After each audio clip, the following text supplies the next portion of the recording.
So you brought it up. I don't know. I think GoldenEye means something else in prison. You did say there's a snake in my pants at one show. Yeah, I did. At the last show we did, the Iron Horse Expo, like, we were talking about, yeah, we'll sign the autographs afterwards. And Spine says, yeah, if you have a whole bucket of baseballs, we'll sign all those baseballs for you. Hatchmer says, we'll sign all your balls. It's like, I'm not saying the thing, you're thinking it. So you're the sickos, really. Technically it's true. Technically it's true. Shame on you. I mean, if any of us did something really terrible on stage, we would all come down on each other, but technically it's like, well, it's not really bad. And none of us are intentionally doing it either most of the time.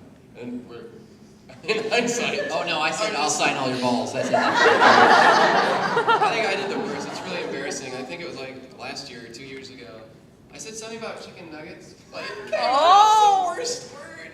Almost. It was just like, oh my god, I can't even. You know which word it almost was. We'll just bypass that. Yeah. When you do something like that, like you can't recover for the rest of the show. You just try to hide your shame. Now the question. Live theater. Where was that last time? Wait, I went over here last time. Wait, right? You went front stage. Braveheart was last, so next Braveheart is over here. We're gonna do not the four of you that are right there, but the one behind in the hat. Yeah. What was going through my mind when Ghost by No was written? The lyrics are kind of messed up, So what was going through your mind when you wrote Go Spine Go? Because the lyrics are kind of messed up.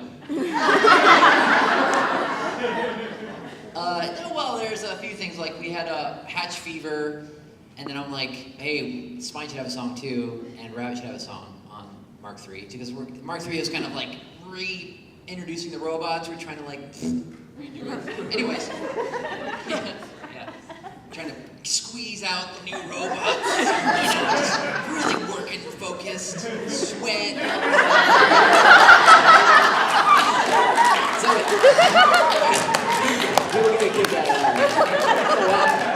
It's like James Bond theme, so it's like an explosion in the background. That James Bond It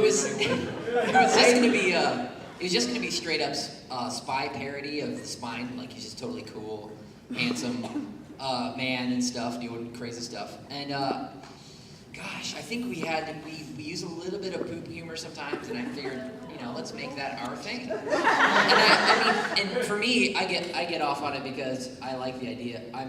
I totally love the idea that the chorus in a song is diarrhea. I don't know if anybody else who's done that. So We've gotten some emails that like, I hate that song because it's all about, it's just toilet humor. That's why we've gotten so many messages like that. I can imagine someone listening to it on the bus or something, and they have like a gag reflex. I just imagine that. I'm like, it's not a song for everyone, but I mean, I would never write a song like that, but I was like, oh, it's funny. I wasn't like, what is this filth? I remember I tested it on Beth and James when we were driving back from Disneyland one day, like just a prototype song, and we were just cracking up. Like, we knew it was a keeper. yeah. So just trying to be funny. I mean, honestly, that's just trying to make it, just break the tension. You know what I mean? Everyone has diarrhea. Except for robots, because they can't get diarrhea. And that's funny too. Unless you like put it in there like those weird baby dolls that pee everywhere. Real babies? Next question, please. Moving on. I don't know how the next question is going to top diarrhea, but here we go. Front row. Right, John. This question for David. In the show last night, I think it was in the beginning, I have really bad memory, but like you were like trying several times to put your guitar strap back on. Was that scripted, or were you actually struggling that hard? Like half the show isn't scripted. It's just, yeah. But, no, yeah, I mean, when I got the Spines, the issue was, how am I going to get a guitar strap over these things? So the quick fix for that that actually helped us in the long run was to get quick releases on both ends of our guitar strap. So every single instrument we've taken out the regular strap holders and have these ones that just click in and click out, which is really helpful because during live shows, you might pull an Eric Clapton, like I'm going to show my age now, 28 or something. The last waltz that happened to him, and they had to riff on the song for him to pick the guitar back up. because the straps fall off all the time. So these straps also make it so that'll never ever happen. But it also, you can quick release and pull it around you. And I do that with the bass and the guitar. It was mostly just because I had the spines, but also because sometimes the straps would come undone. And that's not good in the middle of the song. I will say that usually, sometimes we jump into a song before it's someone's done tuning or done putting on their guitar. Like that'll happen on accident. So we've been getting better at it, but we definitely we have bits and we have cues that will lead into a song, and then we'll notice that like someone's not ready doing their tuning or something. So Some shows it goes like super smooth. It's like, man, every one after another. And other times it's like, and somehow there's just.